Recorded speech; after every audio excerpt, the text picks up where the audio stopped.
আদি পুস্তক 20 অধ্যায়। অব্রাহাম আবার ভার্যা অস্বীকার করেন। আর অব্রাহাম তথা হইতে দক্ষিণ দেশে যাত্রা করিয়া কাদেশ ও সুরের মধ্যস্থানে থাকিলেন ও গরারে প্রবাস করিলেন। আর অব্রাহাম আপন স্ত্রী সারার বিষয় কহিলেন, এ আমার ভগিনী। তাহাতে গরারের রাজা অবিমেলক লোক পাঠাইয়া সারাকে গ্রহণ করিলেন। কিন্তু রাত্রিতে ঈশ্বর স্বপ্নযোগে অবিমেলকের নিকটে আসিয়া কহিলেন, দেখো, ওই যে নারীকে গ্রহণ করিয়াছ, তাহার জন্য তুমি মৃত্যুর পাত্র, কেননা সে এক ব্যক্তির স্ত্রী। তখন অবিমেলক তাহার কাছে যান নাই। তাই তিনি কহিলেন, হে প্রভু, যে জাতি নির্দোষ তাহাকেও কি আপনি বধ করিবেন? সেই ব্যক্তি কি আমাকে বলে নাই, এ আমার ভগিনী? এবং সেই স্ত্রীও কি বলে নাই, এ আমার ভ্রাতা? আমি যাহা করিয়াছি তাহা অন্তঃকরণের সরলতায় ও হস্তের নির্দোষতায় করিয়াছি। তখন ঈশ্বর স্বপ্নযোগে তাহাকে কহিলেন, তুমি অন্তঃকরণের সরলতায় এ কর্ম করিয়াছ, তাহা আমিও জানি। তাই আমার বিরুদ্ধে পাপ করিতে আমি তোমাকে বারণ করিলাম, এই জন্য তাহাকে স্পর্শ করিতে দিলাম না। অতএব এখন সেই ব্যক্তির স্ত্রী, তাহাকে ফিরাইয়া দেও, কেননা সে ভাববাদী। আর সে তোমার জন্য প্রার্থনা করিবে, তাহাতে তুমি বাঁচিবে। কিন্তু যদি তাহাকে ফিরাইয়া না দেও, তবে জানিও তুমিও তোমার সকলেই নিশ্চয় মরিবে। পরে অবিমেলক প্রত্যুষে উঠিয়া আপনার সকল দাসকে ডাকিয়া ওই সমস্ত বৃত্তান্ত তাহাদের কর্ণগোচরে কহিলেন।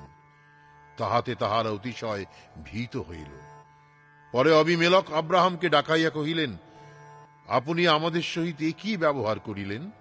আমি আপনার কাছে কি দোষ করিয়াছি যে আপনি আমাকে ও আমার রাজ্যকে এমন মহাপাপগ্রস্ত করিলেন? আপনি আমার প্রতি অনুচিত কর্ম করিলেন।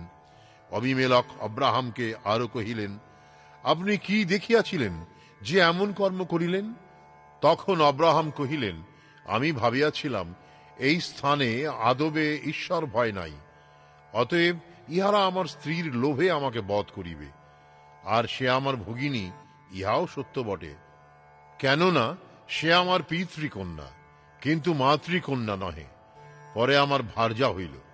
আর যখন ঈশ্বর আমাকে পৈতৃক বাটি হইতে ভ্রমণ করাইয়াছিলেন, তখন আমি তাহাকে বলিয়াছিলাম, আমার প্রতি তোমার এই দয়া করিতে হইবে, আমরা যে যে স্থানে যাইব, সেই সেই স্থানে তুমি আমার বিষয়ে বলিও, এ আমার ভ্রাতা। তখন অবিমেলক মেষ, গরু ও দাস দাসী আনাইয়া অব্রাহামকে দান করিলেন এবং তাহার স্ত্রী সারাকেও ফিরাইয়া দিলেন।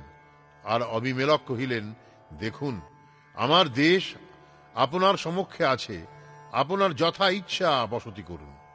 আর তিনি সারাকে কহিলেন, দেখুন, আমি আপনার ভ্রাতাকে সহস্র থান রৌপ্য দিলাম।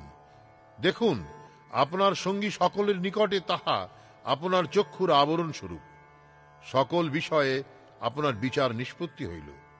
পরে অব্রাহাম ঈশ্বরের কাছে প্রার্থনা করিলেন, আর ঈশ্বর অবিমেলককে ও তাহার স্ত্রীকে ও তাহার দাসীগণকে সুস্থ করিলেন। তাহাতে তাহারা প্রসব করিল, কেননা অব্রাহামের স্ত্রী সারার নিমিত্ত সদাপ্রভু অবিমেলকের গৃহে সমস্ত গর্ভ রোধ করিয়াছিলেন।